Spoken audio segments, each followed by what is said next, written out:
Hello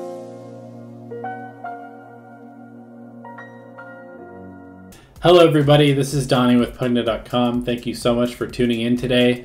Today's video is going to be on a topic that I pulled from the subreddit r/learndota2, and it asks the question, why are specific heroes in the meta currently? Why are we seeing a lot of these heroes being picked in the pro and competitive scene? Why am I seeing so many of these heroes in my pub games? And should I be picking these heroes to win MMR? And let's just get real quickly into the list. The first hero that I'm going to suggest if you want to win some MMR that you're seeing the pros value up pretty much above all others is Night Stalker. Night Stalker is the most powerful roaming hero in the game, and roaming is a big reason why the meta is the way that it is. Night Stalker is a hero that has incredible armor, incredible damage.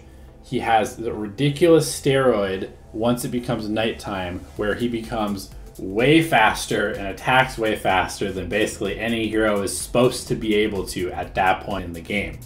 It's basically like getting 2,000 golden items as soon as the game hits 4 minutes. And Night Stalker is a hero that can dive towers, he can be anywhere on the map, he can attack from strange angles because of his ability to fly over impassable terrain, and he has spammable nuke spells in Void, which allows him to whittle down enemy heroes before nighttime and then attack them when they least expect it in the nighttime with a massive boost in his attack speed and movement. Night Stalker is kind of the quintessential hero of the meta right now. He scales very, very well. His talent tree is great. He has lots of impact, kind of regardless of his farm level, but he's one of those heroes that can kind of guarantee you a win in the early game because of his ability to just bully any lane, even before nighttime happens, because of his great base stats. Night Stalker is a hero that you can pick and just kind of run at the enemy team, and if they have greedy heroes like Invoker or Spectre or somebody that needs to kind of sit in lane and farm for a while and doesn't like being ganked, Night Stalker will absolutely destroy that lane. So Night Stalker is the most valued hero in the pro scene right now. It's very, very powerful, and that is why, because it allows you to create chaos and just run over the enemy team unless they are adequately equipped to deal with it. Hero number 2 is one of the counters to this early game aggression, and that is LICH. LICH is being seen a lot in the pro scene, and it's also being seen a lot in pubs, and the most,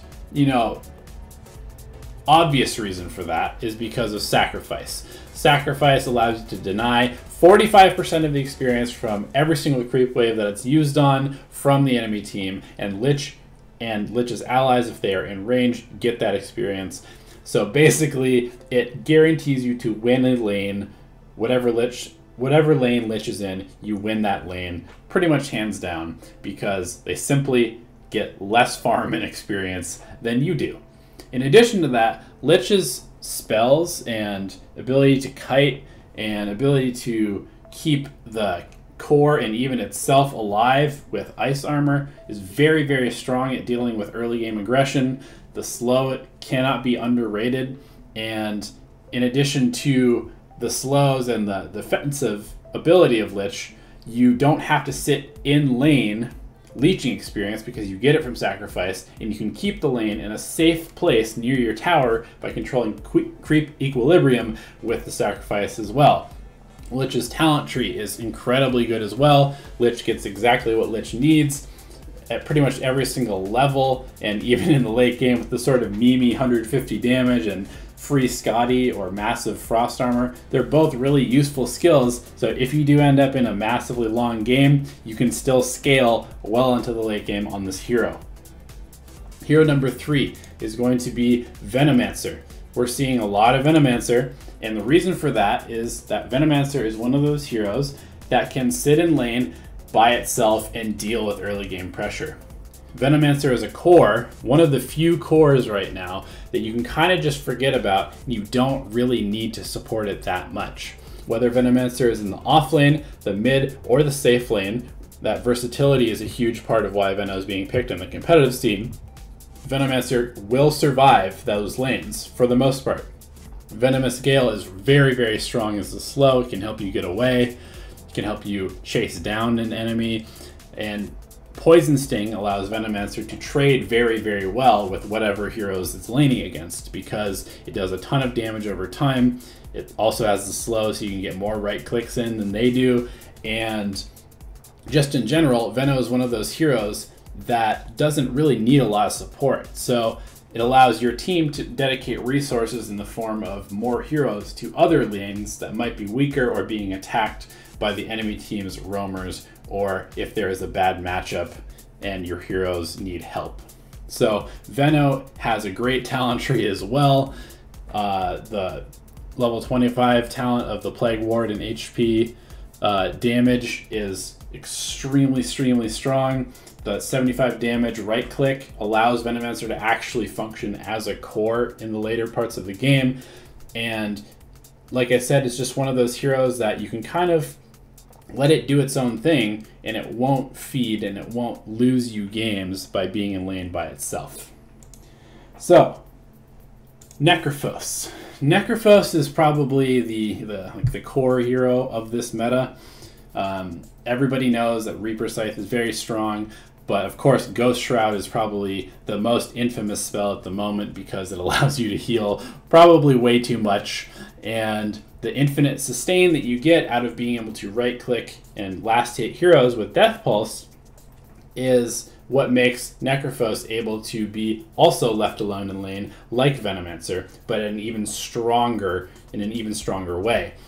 NECROPHOS doesn't really care if you're out of position because if you just press Ghost Shroud and run away, the slow that Ghost Shroud does to the enemy team, as well as making you invulnerable to their right clicks, means that you can survive most ganks. NECROPHOS can be played in the mid lane, the safe lane, or the off lane. It doesn't matter. He's gonna survive, he's gonna get levels, and once he has level 6, he becomes an incredible threat in team fights or just for his pick-off potential. NECROPHOS' talent tree is probably the weakest out of all the ones on this list, but he gets 40 damage at level 10, which is what really helps this hero kind of accelerate into the mid game. He becomes able to push towers, which the 40 damage enables him, and that allows you to sit behind the NECROPHOS and let him be the frontline tank, take all the initiation, and then heal up with Ghost Shroud while hitting towers and doing damage to structures. So, NECROPHOS is the hero that I think most personifies what you need your core to do in this meta to deal with strong laners, strong roamers, and the importance of the early game. Never having to go back to base means that you can always be farming, you can always be defending your towers, or you can always be pushing the towers, and you can always be on the map as a threat, creating pressure, taking up space, and requiring the enemy team to dedicate resources to being there to stop you or to try and shut you down. And because he is so survivable and has that sustain, it's very hard to shut him down unless you dedicate a lot of resources to it, which frees up all the rest of the map for your team to farm and scale well with. So I think NECROPHOS is kind of like the quintessential core that counters or deals best with this roaming style that is very, very popular and very strong in Dota. And that is why NECROPHOS is being picked, is to deal with that, not just because he's an incredibly strong hero. EARTHSHAKER is another hero that I wanted to talk about briefly. EARTHSHAKER has the ability to control lane equilibrium with Fissure. People are learning that Aftershock and Enchant Totem are very, very, very strong. It allows him to get farm in the jungle, whether he's a roamer or an offlaner that has been forced out of the lane.